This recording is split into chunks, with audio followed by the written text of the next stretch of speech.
자, 우리 아까 전에 배웠던 것 중에 단백질이라는 애가 좀 결합하는 내용이 좀 중요합니다, 이거. 일단 단백질에 내가 아까도 여기다 쓴 게 기본 단위라는 게 제일 많이 나오는 표현이에요. 단위체라는 표현. 단백질의 단위체가 뭔지 아니? 단백질을 자르다 보면 제일 작은 거 한 개 딱 나와. 그게 뭘까? 오케이. 그게 아미노산이에요. 기본 단위는 아미노산이라 합니다. 대신 요 아미노산이라는 놈은 합성어입니다. 합성어. 아미노기와 산의 합성어예요. 그래서 아미노기와 카복시산 또는 이거 카복시기라고 부르기도 해요. 요 두 개가 같이 있는 상태를 아미노산이다 라고 불러요. 아미노산은 종류가 약 20가지 있어요. 대신에 모든 아미노산은 얘를 공통으로 가져야 됩니다. 그럼 아미노기는 뭐냐면 NH2라고 하고요. 카복시산은 COOH. 이거 무조건 가져야 돼, 이걸. 자, 그럼 예를 들어줄게. NH2가 이렇게 있고 항상 중앙에는 탄소가 있습니다. 중심 원소야. 그 다음에 COOH가 여기 위쪽으로는 이중결합이 되어 있고 아래쪽으로는 단일 결합된 이 상태. 대신 여기 위에 R1이라는 요 새끼가 누가 매달리냐에 따라 가지고 아미노산이 어떤 종류냐 요게 결정돼요. 그래서 얘를 우리는 지금부터 이제 뭐라고 부를 거냐면 곁사슬이라고 부르기도 하고 작용기라고 하기도 해요. 그래서 곁사슬이나 작용기의 종류에 따라서 아미노산이 바뀐다라고 알면 되는데, 야, 얘는 1번 작용기를 가졌으니까 1번이라 해볼게. 근데 그 옆에도 다른 아미노산이 있다 칩시다. NH2, 그 다음에 C, COOH. 이건 무조건 있어야 돼, 무조건.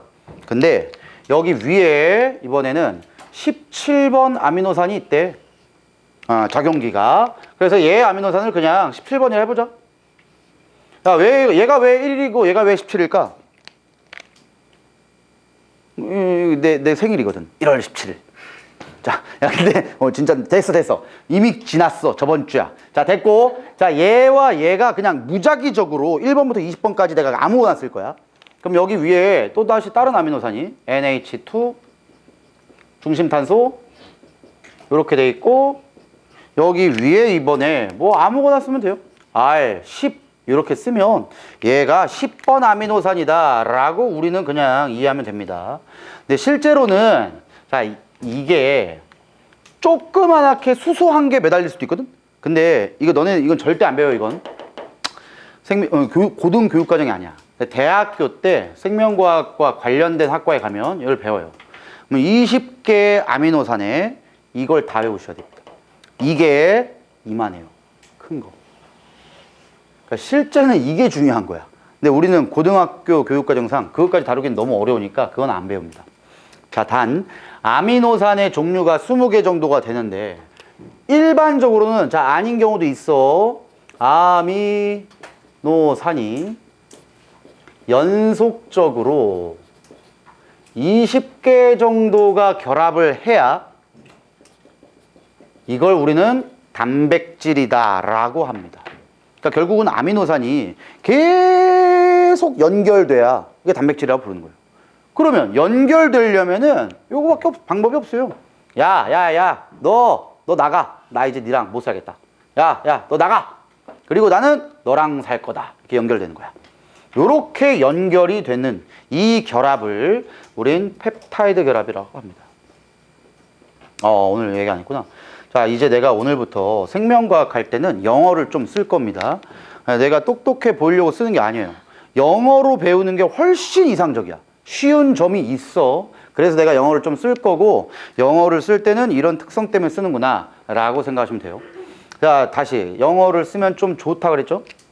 펩타이드라는 게 나왔다 이제. 그래서 이제 앞으로 펩티긋 이렇게 나오면은 이건 무조건 단백질을 표현한다 라고 생각하시면 돼요. 어떠한 경우도 마찬가지야. 펩타이드 이건 너무 확실한 조건이고, 펩타이드라는 개념이 조금이라도 들어가면 무조건 단백질을 표현하는 거구나 라고 생각하면 훨씬 쉽습니다. 자, 그런데 이것도 이제 펩타이드 결합, 이것도 펩타이드 결합 이렇게 할 거예요, 아마. 그럼 봐봐. 얘도 야, 너 나가. 야, 너도 나가. 나 얘랑 살래. 이렇게 되는 거야. 근데 문제가 있어. 나가라고 한 애가 요렇게 되죠. 요렇게 된단 말이야.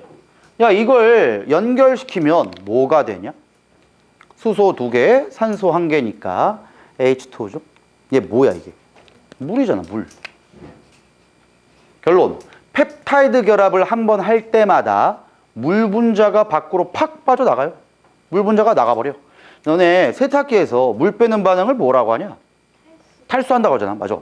그래서 얘가 펩타이드 결합을 할 때마다 탈수 반응이 일어나기 때문에 우리는 탈수 축합 반응이다. 이렇게도 불러요. 자, 그럼 문제. 지금 현재 아미노산이 몇 개 있니? 3개. 그럼 펩타이드 결합이 몇 개 있어? 2개. 물 분자 몇 개 나왔어? 2개. 요 정도를 암기해야 돼. 다시 한번. 만약에 아미노산이 21개가 결합을 했대. 그러면 펩타이드 결합 몇 개 있는 거야? 20개 있는 거. 무조건 아미노산의 숫자 빼기 1 하시면 펩타이드 결합 숫자 나옵니다. 그러면 물 분자 몇 개 나오는 거야? 20개 나오죠. 이런 식으로만 생각을 하시고, 그럼 문제. 자, 현실적으로 단백질이라는 걸 만들려면 여러 가지 아미노산을 무작위적으로 20개 정도 결합시키면 돼. 그럼 단백질 1개가 돼요. 물론 뭐 3차원 입체 구조로 꼬여야 되는데 그건 나중 일이고. 뭐 어쨌든 간에 단백질을 만들 때 단백질의 이론적인 가짓수는 몇 종류가 될까? 봐봐. 20개가 일단 연결될 거야. 근데 요 아미노산은 1번부터 20번까지의 아미노산이 무작위적으로 들어갈 수 있어요. 그러면 이론적으로 만들 수 있는 단백질은 몇 개 정도야? 20의 20제곱 아니냐? 1번부터 20번까지가 20개 연결돼야 돼. 그럼 무작위적인 20에 20승이 돼야죠. 그래서 단백질을 종류를 본다면 요 정도가 됩니다. 일반적으로. 집에 가서 심심하면 해보세요. 이게 몇 개인지. 해봐. 해보면 거의 무한대 나옵니다. 거의. 엄청 커요. 숫자가. 그런데 왜 이렇게 단백질의 종류가 많아야 되냐? 아까 얘기했던 겁니다. 단백질은 원료로 해서 효소, 호르몬, 항체, 근육, 뼈 다 만들어야 돼. 그만큼 많은 종류가 필요합니다. 그래서 단백질의 종류는 이론적으로는 무한대 가짓수가 나와요. 자, 근데 단백질은 특징이 좀 있습니다. 자, 단백질이라고 한다면은 여러 가지를 만드는 굉장히 중요한 원료지만 굉장히 2가지 성분에 약해요. 엄청 약해. 이 2개만 있으면 바로 변성돼 버려요. 첫 번째, 열입니다. 너네 뭐 감기 걸려가지고 열이 난다 그러면 뭐 37도, 38도 가다가 39도 가다가 40도 되면 죽을 수도 있다며. 진짜 위험합니다. 이 정도 되면. 근데 왜 죽을 수도 있을까? 요게 무서운 거예요. 단백질은 40도가 넘어가면 변성됩니다. 근데 한 번 휙 변한 건 다시는 원래로 안 돌아옵니다. 원래 위치가 안 와. 이건 제일 쉽게 얘기해 줄게. 니네가 지금 집에 갔는데 집에 딱 가니까 엄마가 아빠가 아무도 없어. 그리고 엄마가 전화해보니까 엄마 어디 갔어? 그러니까 엄마 지금 잠깐 나왔으니까 배고프면 알아서 먹어. 그래서 집에 있는 걸 보니까 먹을 게 없어. 그래서 내가 할 수 있는, 너네 뭐 고등학교 중딩이니까 지금은 중학교 때까지 집에서 요리해 본 적 있냐? 물론 뭐 해봤을 수도 있겠지. 난 고등학교 졸업할 때까지 내가 해본 요리가 딱 2개 있어요. 라면과 계란 후라이 말고는 해본 적이 없어. 근데 계란 후라이는 그래도 할 줄 알잖아. 하면 그게 뭐 하는 거냐? 그냥 떨어뜨리면 땡이지. 근데 계란 후라이를 빡 했대. 그럼 계란 후라이 하면은 원래 계란의 흰자 부위 있잖아. 이 흰자 부위가 단백질 90% 이상입니다. 그래서 헬스 트레이너들도 단백질 흰자 부위만 골라서 처먹어요. 근데 자, 단백질 흰자가 원래는 무슨 색이냐? 투명한 색이지. 근데 후라이팬에 딱 떨어뜨리면 흰색으로 변합니다. 이게 단백질의 변성이에요. 그래서 변성됐어. 근데 이제 계란 후라이 딱 먹으려고 했는데 엄마가 와 갑자기 온 거야. 야 먹지 마 이러면서 손에 막 피자랑 치킨이랑 막 들고 왔어. 그럼 계란 후라이 어떻게 해야 돼? 던져야지. 던져버려. 내일 먹어야지. 그러고 냉장고에 넣어놨어. 그럼 냉장고에 옆에 원래 있던 계란이랑 같이 있다가 내일 냉장고에서 꺼냈대. 그럼 계란 흰자 부위가 다시 투명한 색으로 변하니? 절대 안 변하죠. 한 번 변성된 단백질은 원래로 못 돌아온다는 거예요. 그래서 단백질은 열에 굉장히 약한데 최적화된 온도가 그래서 필요합니다. 그 온도가 인간의 체온 정도예요. 그래서 40도가 넘어가면 단백질이 바로 변성됩니다. 근데 35도 이하로 떨어져도 바로 변성돼요. 그래서 단백질은 열에 굉장히 민감한 놈이다라고 알면 되고, 우리 생활 속에서 또 이해할 수 있는 게 단백질로 100% 돼 있는 게 뭔 줄 아냐? 예요. 그래서 머리카락을 파마한다고 하는 게 머리카락 돌돌 만 다음에 뭐 용액 찌직 뿌린 다음에 뭐 이상한 그 열 선풍 같은 걸로 막 이렇게 돌려. 그럼 거기 있으면은 막 머리 타는 느낌이 안 들어. 그냥 딱 자기 좋은 온도야. 내가 파마 1년에 한 번 정도 하거든. 파마 할 때마다 욕 먹어. 이거 딱 돌아가면은 바로 머리 타더라고. 자, 이게 돌아가는 그 온도 정도만 주면 머리카락인 단백질이 변성되는 거예요. 그래서 꼬불꼬불 꼬이는 거야. 그러면 또 이제 이렇게 생각해야지. 쌤, 제가요 파마 해봤는데 2달이면 파마 풀려버리던데요? 파마가 풀리면 단백질이 원래 돌아온 거잖아요. 맞잖아. 아니야? 자, 집에서 만약에 파마할 기회가 있으면 한번 해보세요. 파마한 날 꼬불꼬불꼬불 꼬여 있는 걸 머리카락을 2개 빡 뽑아. 그 다음에 여기 책상 위에 놓고 유리컵을 딱 덮어버려. 그리고 1년 뒤에 꺼내보세요. 그대로 있어요. 안 돌아옵니다. 근데 왜 제 머리카락은 돌아요? 뿌리가 있잖아. 뿌리에서 새로운 단백질을 계속 공급하는 거예요. 그러니까 펴지는 거야, 원래대로. 그럼 어떻게 하면 좋아?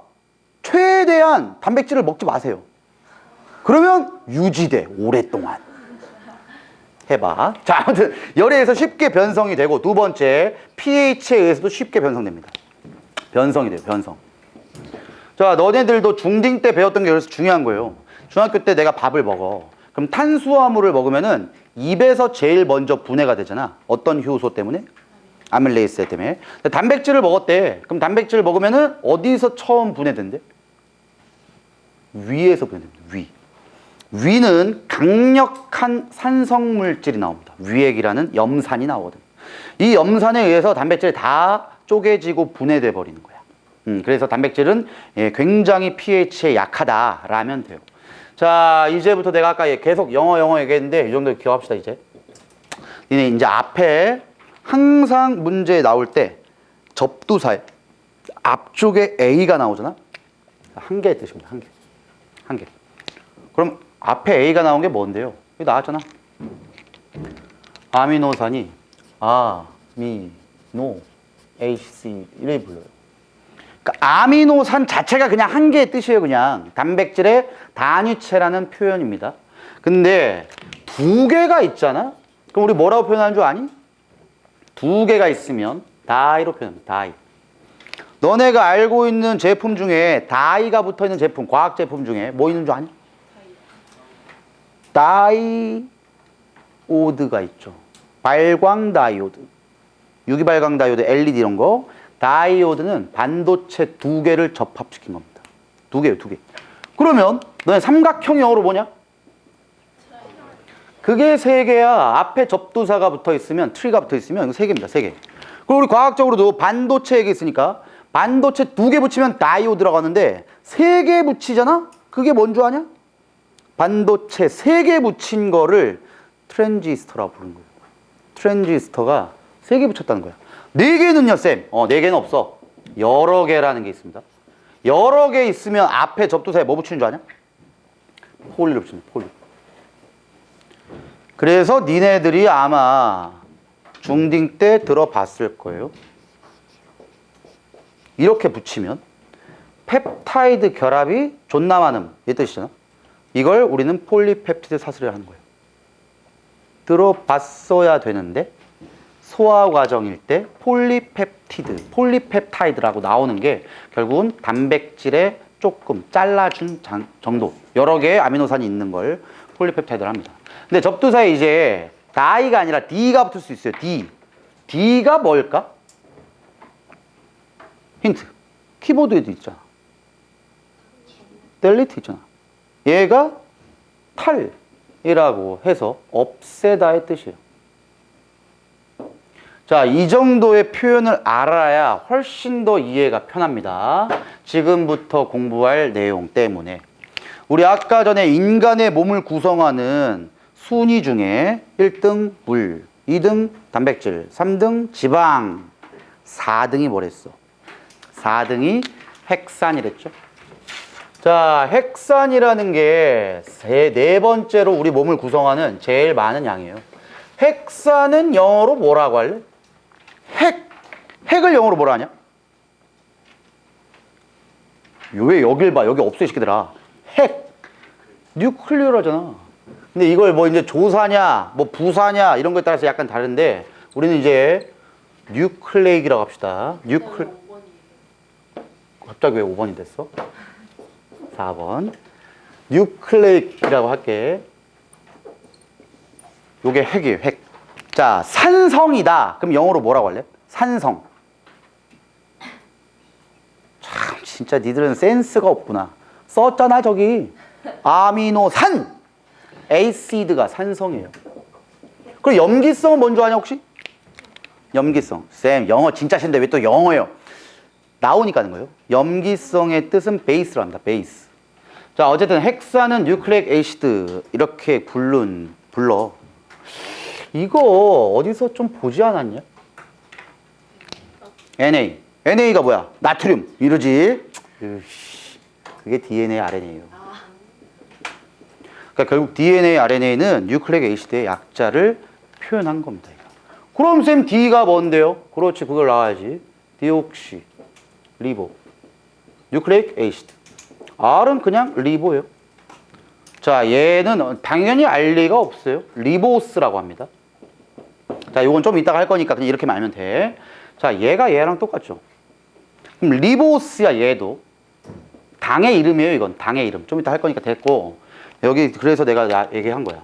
D가 붙었네. D가 뭐였냐? 없애다야. 뭘 없애? 옥시를 없애요. 옥시가 뭔데? 옥시젠이에요. 산소야. 즉, 얘 뜻은 너네 이제 통합과학 책 보잖아? 맨날 디옥시리보스 이렇게 나온단 말이야. 이걸 문자 그대로 외우면은 당연히 이해가 안 되는 거야. 그래서 내가 항상 이런 수업을 해준다. 디옥시리보스의 뜻은 리보스에서 그냥 산소 한 개 없앤 겁니다. 리보스에서 산소 한 개 없앤 거야. 그럼 리보스는 어떻게 생겼냐면 오각형 모양으로 생겨가지고 탄소가 5개 있습니다. 대신 5개의 실제 위치는 여기 둘, 셋, 넷, 여기에 탄소 이렇게 있어. 여긴 산소 있어요. 야, 이런 건 이제 우리는 중요한 거 아니야. 이건 이제 생명과학 2 고3들이 배웁니다. 대신 중요한 거는 리보스라고 부르는 당의 탄소는 5개이기 때문에 오탄당이라고도 해요. 오탄당. 그런데 여기에 OH라는 게 요렇게 양쪽으로 붙어 있어요.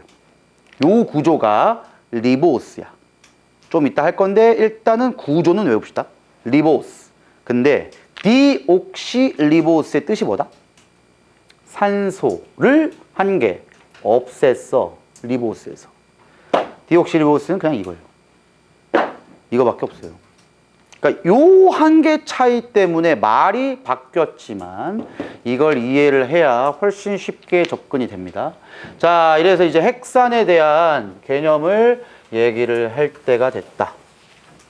핵산은 지금 얘기한 것처럼 핵에 있는 산성 물질입니다.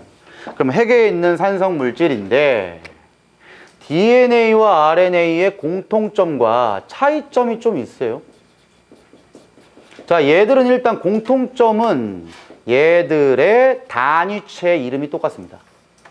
DNA와 RNA는 둘 다 뉴클레오타이드라는 단위체로 구성이 돼요. 대신 얘는 1대1대1의 구성을 가져요. 요 1대1대1의 제일 외곽에 인산이 있습니다. 또 나왔어, 인산. 인산 아까 나왔지, 지질, 인지질을 할 때. 그때 나온 인이에요. 자, 가운데가 당이야. 저 새끼, 당. 그 다음에 제일 안쪽이 염기라고 합니다. 아까 얘기했죠? 산성을 영어로는 베이스라고 에이스트라 하는데 염기는 베이스라 합니다. 아무튼 그런 게 있어요. 자, 이제 모든 것들이 이제 차이점이에요. 다 달라. 이제부터는 첫 번째 DNA라고 얘기하는 거랑 RNA라고 얘기하는 거에 당의 이름이 달라요. DNA라고 하니까 옥시리보스라고 진짜 부르는 거예요. 이게 당의 이름입니다. 얘는 RNA니까 그냥 리보스예요. 두 번째, 염기의 종류가 좀 다릅니다. DNA를 구성하는 염기는 요 새끼 염기 네 종류 있습니다. 네 종류. A, T, G, C 네 개 있고 얘네들을 이름까지 외우셔야 됩니다.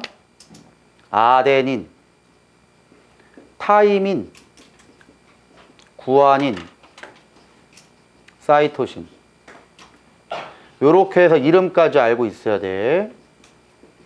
그 다음 더 중요한 건 얘네들은 항상 끼리끼리 결합을 합니다. 아무나 결합을 안 해요. 항상 니네들도 옆에 친구끼리 앉잖아. 그래서 아무나 같이 안 앉아. 옆에 친구끼리 앉아. 누구누구가 친구냐면 얘끼리 친구입니다. 그러고 얘끼리 친구야. 딱 봐봐. 생겨 먹은 게 비슷하잖아. 원래 친구끼리는 비슷하게 생기는 거야. A랑 T는 뾰족하잖아. 뾰족이끼리 친구예요. G랑 C 둥글이끼리 친구야. 외워이? 근데 가운데에 두 개 썼고 세 개 썼잖아. 이거 공유결합이라면 안 됩니다. 이거 시험 볼 때 나올 거야. 이거 수소결합이라는 다른 종류의 결합이에요. 이건 내용이 좀 어렵기 때문에 내가 이건 설명 안 합니다. 이건 화학 2에 가야 배울 건데 지금 얘기해봐야 의미 없어요. 그냥 우리는 결과값만 외웁시다. A랑 T는 수소결합이라는 걸 두 가닥 갖고 있고 G랑 C는 수소결합을 세 가닥을 갖고 있다. 그래서 A랑 T는 두 개씩 있으니까 결합을 딱 할 수 있는 거예요. G랑 C는 세 개씩 있으니까 결합이 되는 거야. 근데 A랑 G는 결합이 안 돼요. 이게 남잖아 이게.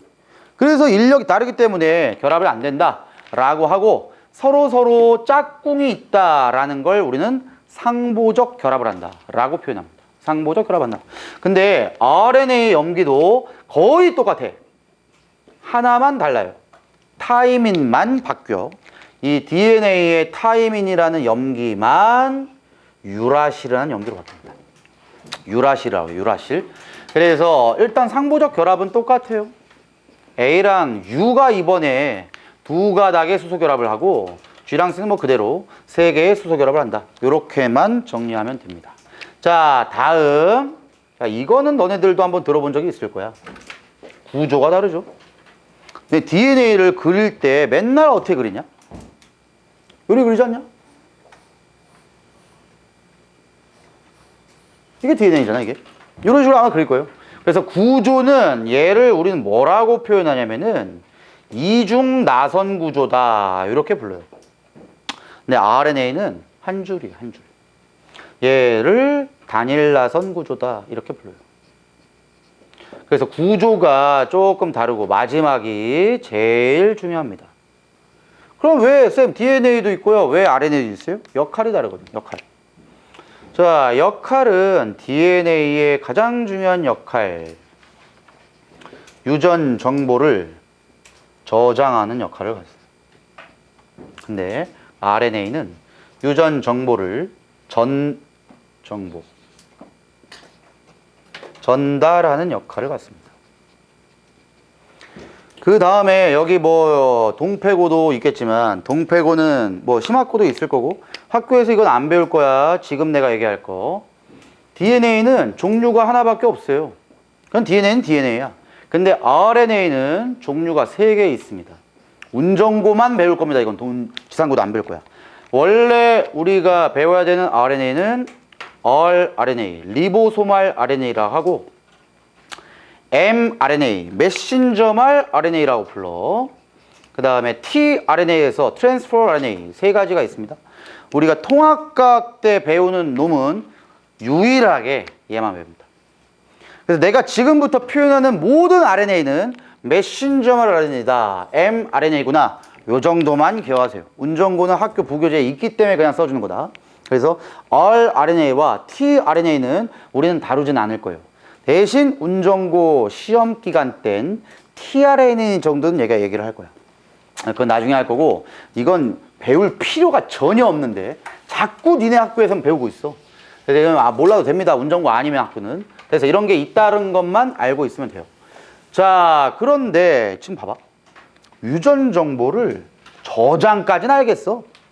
세포에 그냥 유전 정보를 가지고 있으면 되거든. 근데 얘는 전달이라는 걸 안돼. 자, 가장 쉽게 얘기해 줄게.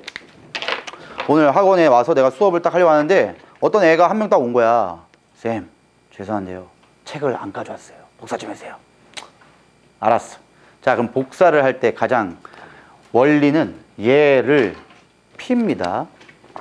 물론 뭐 이제 컴퓨터에서 복사 그거 알고 이거 복사 실제로 할 거야. 그럼 얘를 복사를 빙 하면은 얘가 나오죠. 그럼 얘를 닫고 야 가져가 하고 얘를 주지. 이게 DNA, RNA. 자, DNA는 세포에 저장되어 있습니다. 근데 이 세포에 저장되어 있는 DNA가 RNA로 바뀌어야 될 순간이 필요합니다. 그러면 잠깐 내가 책 연 것처럼 풀어집니다. 원래 이제 헬리케이스라는 효소가 있어야 풀어져요. 됐고, 야, 여기서 니들이 잘못 알고 있는 거야. 쌤, 풀어졌네요? 한 가닥이네. RNA. 그러면 안 돼. DNA는 그냥 DNA야. 그럼 RNA 뭔데요? 복사했잖아, 내가. 새로운 거 한 개가 찍혀 나오는 거예요. 그래서 RNA는 이 두 가닥 중에 한 가닥을 복사합니다, 실제로. 복사하는 거야. 요렇게 복사한 거를, 야, 가져가! 했잖아. 나갑니다, 이게. 나가. 그럼 여기 나갔으니까 여기가 요렇게 이제 지워지겠죠? DNA는 책의 원본이야. 이건 절대 없어지면 안 돼요. 그래서 다시 꼬입니다. 다시 꼬여요. 그러면 이제 이 RNA 한 개 나왔잖아. 이걸 세포 밖으로 빼버립니다. 이렇게 되면서 다음 시간에 할 건데 드디어 이걸 토대로 단백질을 만듭니다. 쌤, 아까요. 단백질 먹으면 에너지원으로 안 쓴다며요. 여러 개 만들어야 돼서. 맞아. 근데 우리 몸을 구성하는 가장 중요한 뭐 눈깔, 피부, 코, 입. 아기 때 이게 형성될 때는 먹은 게 없는데 탯줄 통해서 가는데 맞아. 맞는데 이렇게 해서 실제로 만드는 거예요. 그래서 엄마랑 아빠가 준 DNA로 찍어내는 겁니다. 이걸로 단백질 만드는 거예요. 그러니까 엄마랑 아빠를 닮을 수밖에 없는 거예요. 조금이라도 닮을 수밖에 없어. 근데 내가 이 얘기 할 때마다 항상 좀 짜증나는 게 나도 엄마 있고 아빠 있으니까 좀이라도 닮아야 될 거 아니야. 근데 내가 예전 사진을 봤는데 난 너무 충격이었어. 지금도 보면 좀 약간 가끔씩 깜짝깜짝 놀라는데 우리 아빠가 잘생겼어요. 근데 좀 많이 잘생겼어. 그 피를 못 받았어. 샹. 이게 아니란 말이야. 이게 내가 나중에 보여줄게. 내가 완전 아기 때 우리 아빠가 나를 27인가 8에 낳았을 거야. 그래서 내가 완전 한두 살 때니까 아빠 한 30살 됐겠네. 그때 나를 안고 찍은 사진 있는데 근데 지금 봐도 잘못됐어. 우리 아빠 아닌 것 같아. 너무 잘생긴 거야 이게. 그래가지고 내가 진짜 초등 때인가? 난 아빠 아들이 아닌가 보다. 막 이렇게 생각을 했는데 내가 한 3년 전에 아빠 아들임을 확신을 했어. 생긴 것 때문에 확신한 게 아니야. 이게 단백질로 아빠가 준 단백질로 내가 만든 거니까 아빠의 성격이나 행위도 닮아요. 그 DNA가 각인이 돼 있어서 그래. 뭐 너네들한테 많은 얘기는 안 했지만 너네 아까 주식이 뭐라 그랬냐? 너네가 먹는 주식이 쌀이잖아. 자, 솔직히 얘기해 줄게. 난 주식이 고기예요. 아, 진짜야. 나 쌀도 별로 안 좋아해. 면도 별로 안 좋아해요. 빵 별로 안 좋아해. 내가 제일 사랑하는 유일한 음식은 고기야. 풀도 싫어. 나 쌈 싸먹은 거 이해를 못하겠어. 고기만 먹어 나는. 너무 맛있어. 그래서 나는 집에 어떻게 하면 좀 더 맛있는 고기를 먹을 수 있을까 해가지고 집에 내 냉장고 한 개 있어요. 에이징 시켜요. 너네 뭐 들어는 봤는지 모르겠는데 드라이 에이징이나 웨트 에이징 시켜요. 지금 오늘도 집에 가서 먹을 고기가 한 달째 숙성된 양고기가 있어요. 집에 가서 먹을 거야. 근데 그걸 맛없게 먹으면 안 되니까 최대한 맛있게. 난 고기를 너무 좋아해가지고 고기에 대한 그 관점이 잘 잡혔거든. 근데 고기로 만든 여러 개 음식이 있는데 고기로 만든 여러 개 음식 중에 가장 대표적인 게 햄이잖아. 햄. 이게 너네들은 뭐 아무 햄이나 먹을지는 모르겠는데 난 먹잖아? 무슨 햄인지 딱 알아요. 무슨 햄인지 안다는 게 뭐냐면 내가 먹어야 될 햄인지 먹어야 되지 말아야 될 햄인지가 나와. 난 절대로 런천 미트를 먹지 않거든. 그건 햄이 아니야. 햄으로서의 모든 기능을 잃어버렸어. 런천 미트 집에 가서 한번 봐봐. 돈육 42%, 닭고기 43%. 이게 햄이야? 이건 햄이 아니야. 그래서 유일하게 내가 먹는 햄이 스팸이야. 스팸 봐봐. 97%인가 있어요. 돈육. 그래 이게 햄이지 이게. 난 스팸밖에 안 먹어요.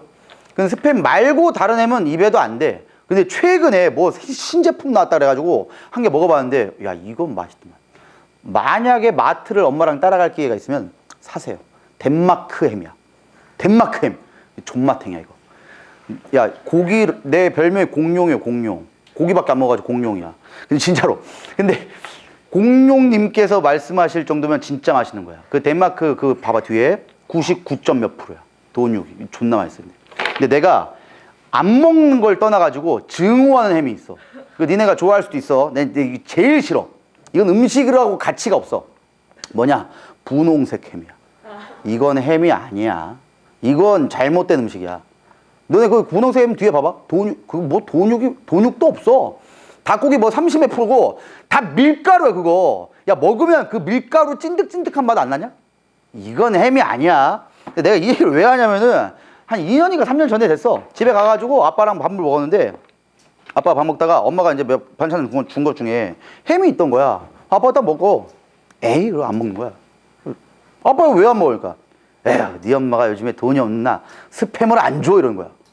내가 깜짝 놀라가지고 아빠 스팸 먹으면 스팸이 아닌 거 알아? 그러니까 당연히 알지 이러는 거야. 그래서 아빠 잠깐 있어봐. 이제 가가지고 주방 가가지고 막 집에 보니까 스팸에 런천 미트가 있어. 이건 과학적인 실험을 해야 되니까 둘 다 구워가지고 딱 줬어. 줬는데 진짜 개 충격이야. 먹어보지도 않아. 런천 미트는 딱. 이걸 아빠가 어떻게 하라니까. 나는 스팸 아니면 안 먹는다. 그래서 확실했어. 우리 아빠 맞구나. 나랑 똑같아. 자, 이게 단백질을 아빠가 준 걸로 내가 만든 거. DNA 아빠가 준 걸로 내가 단백질 만드니까 아빠 단백질이랑 내 단백질 거의 똑같습니다. 그러면 하는 행동도 똑같은 거예요. 그래서 식습관을 보고 우리 아빠임을 확신했어. 자, 아무튼 간에 핵산이라는 게 이런 개념이 되니까 잘 이해합시다. 자, 지금까지 내가 얘기한 게 하이탑의 116페이지부터 119페이지까지 얘기를 다 한 거고 그 뒤에 있는 문제들은 너네들이 알아서 풀어보세요. 나는 안 풀어. 없어도 돼. 오늘 안 할 거야. 나도 책 안 볼 거니까 걱정하지 마. 내가 기본 개념 수업할 때는 웬만하면 책 안 봐. 근데 너네들도 잘 적으시면 되는데 가끔씩 또 그런 인간들 있다? 어차피 과학준 새끼 저거 쇼 책도 안 보내. 나도 안 갖고 와 무거워 죽겠는데. 그러면 안 돼. 책 쓸 때가 있어. 원래 오늘 내가 책에 있는 문제 좀 풀었어야 돼.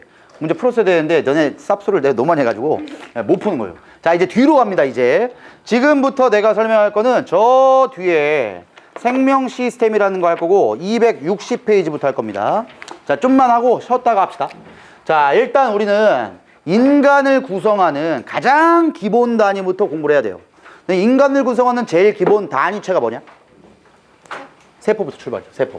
자 그런데 동물과 식물은 구성 단계가 약간 달라요. 일단 세포부터 출발하는 건 똑같아.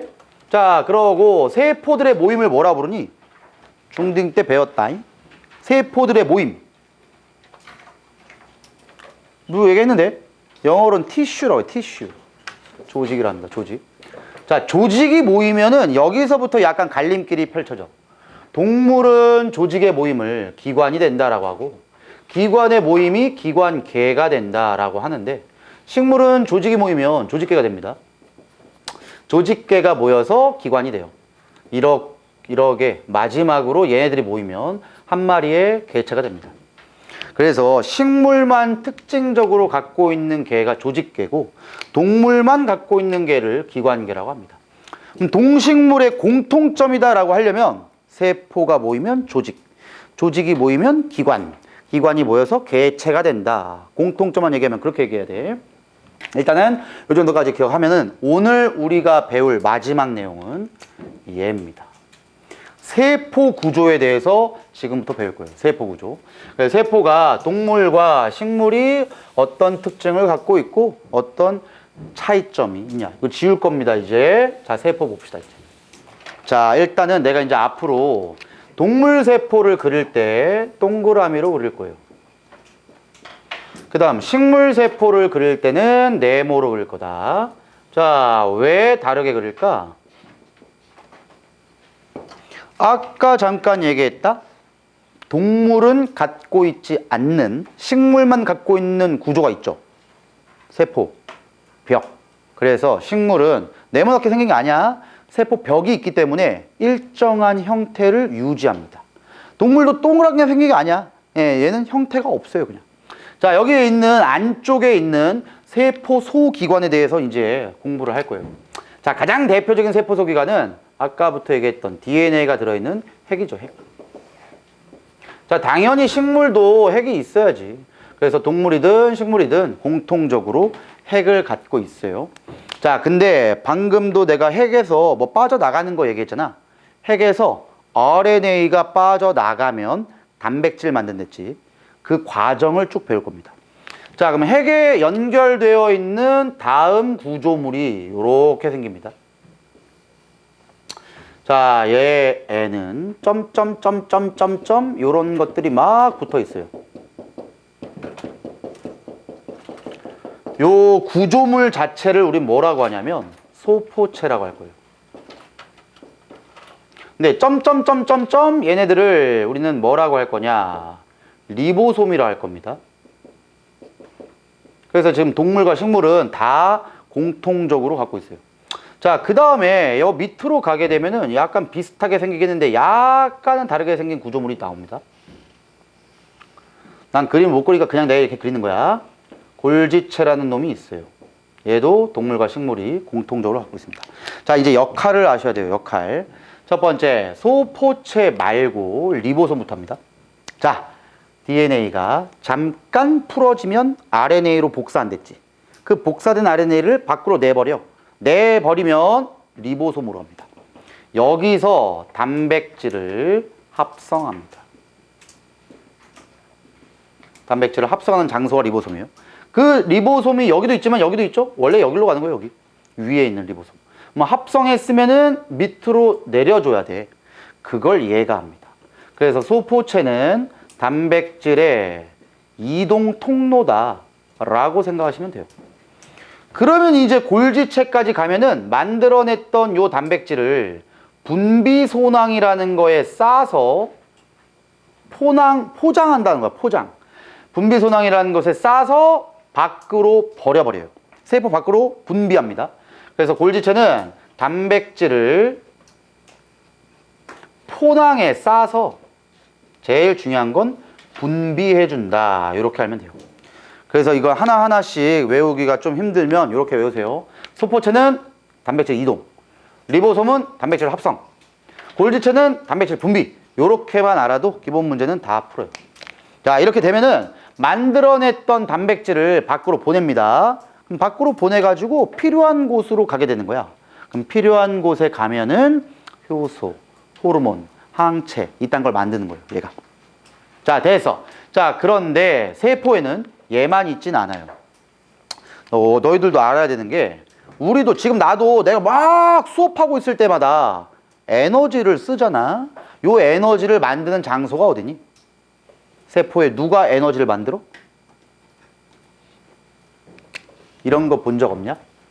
핫도그에 케찹 뿌린 것처럼 생겨요. 얘가 뭘까? 맞아. 마이토콘드리아 합니다. 근데 이게, 야, 너네 혹시 중딩 때 이거 배웠어? 미토콘드리아 배웠어? 아예 안 배웠냐? 근데 물어보는 이유가 있어요. 내 진짜 교육청 이거 만든 새끼 이거 가서 그 싸대기를 때려야 돼. 아니, 왜 이렇게 용어를 바꾸는지 난 도저히 모르겠는데, 미토콘드리아라고 하면 그래도 한 번쯤 들어본 개념이 나오는데 이 표현이 또 바뀌어요. 마이토콘드리아래. 죽이고 싶어. 이게 바뀔 때마다 니네가 더 혼동스러워. 우리 CH4 라면 메테인을 알고 있잖아. 이게 원래 표현이 메탄이라니까. 그럼 메탄가스 하면 아는데 메테인 가스 그럼 몰라. 해주겠다는 거 C4H10 이게 뷰테인이야. 뷰테인 가스 모르잖아. 부탄가스 잘 알잖아. 그러니까 이게 미토콘드리아라고 배워야 되는 건데 굳이 이걸 마이토콘드리아 이렇게 부른단 말이야. 진짜 미치겠다 내가. 근데 지금 이 교육과정을 만든 사람은 자꾸 이 I라는 걸 미라고 해석을 안 하고 마이라고 하고 싶나 봐. 예, 원래는 미토콘드리아 이렇게 됩니다. 이제 마이토콘드리아 굳이 이렇게 바꿔야 되냐 뭐 모르겠어. 근데 어쨌든 이 미토콘드리아 나는 마이토콘드리아고 뭐 얘기 안 할 겁니다. 니들이 알아서 해석해. 말이 잘 입에 안 떨어져. 마이토콘드리아가 뭘 한다고? 에너지를 생성해요. 자, 그럼 여기서부터 이제 잘 알아야 될 문제. 식물에 이 마이토콘드리아가 있을까 없을까? 자, 지금까지는 동식물이 공통점이었잖아. 그럼 미토콘드리아는 식물에 있어 없어? 식물에 없으면 식물은 에너지 안 쓰냐? 식물도 에너지 있어야 돼. 당연히 공통점으로 갖고 있습니다. 식물도 미토콘드리아를 가지고 있다라고 알면 돼요. 자, 대신 미토콘드리아가 에너지를 얻어낸다며. 에너지를 얻는 방법이 뭐냐? 혹시 아냐? 미토콘드리아 광합성을 한다고? 세포호흡을 하죠. 자, 우리는 세포호흡의 식은 알고 있어야 돼요. 너네 미토콘드리아가 세포호흡하기 위해서는 재료로 뭘 줘야 돼? 산소 줘야 돼. 한 개 더. 니네가 배고파서 밥 먹는 게 아니야. 얘한테 줘야 돼요. 밥을 줘야 돼. 포도당 줘야 됩니다. 그래서 세포호흡을 하려면 C6, H12, O6 포도당과 산소가 필요합니다. 그럼 얘와 얘를 이용하면은 뭐랑 뭐를 만들어내냐? 이산화탄소랑 물을 만들어요. 대신 이건 만들고 싶어서 만드는 게 아니야. 부산물이야. 제일 중요한 건 에너지 만들려고 하는 거야. 에너지. 근데 에너지는 화학 반응식에는 표현할 필요가 없죠. 그럼 반응식에다가만 표현하려면 이렇게만 표현해야 돼요. 물론 에너지 나오는 거 맞아요. 자, 근데 계수 맞춰야지. 계수 맞추면 이거 몇이냐? 6개, 6개, 12개, 12개 되려면 6개. 여기 6개, 여기 몇 개인지 모르겠고, 여기 12개, 6개. 6개, 12개, 6개, 12개. 예? 6. 요리 됩니다. 네, 이거 아직도 기억나는 게 10년 전에, 나 아직도 걔 표정이 기억나. 10년 전에, 야, 계수 맞춰봐! 했어, 이걸 수업할 때. 그때 뭐 대치인지 서초인지 기억도 안 나. 나 아무튼 여기 앉은 애야. 내가, 야, 계수 맞춰봐! 얘가, 하다가 갑자기 진짜 이 표정이었어. 악마의 숫자 이러는 거야. 666 악마의 숫자래. 뭔 소리야 이게. 그러니까 진짜 얘가 악마의 숫자 이랬어 진짜로. 이게 뭔 소리야니까 성경책에 나와 있대. 그래서 나는 원래 사람을 잘 안 믿거든. 가져와. 그래서 진짜 666을 써 있는 거야. 악마의 숫자. 그래서 내가 이를 얘기하는 이유가 있어요. 이러면 안 까먹을 거야. 세포호흡하면 악마의 숫자라고 외워. 666 악마의 숫자. 이거 이제 엄청나게 많이 나올 거니까 잘 외워두세요. 요게 이제 마이토콘드리아가 하는 세포호흡 과정입니다. 이때 에너지가 많이 나온다라는 거 기억하세요. 저 영상 너무 길어지면 끊기니까 여기까지만 하고 잠깐만 쉬었다 합시다.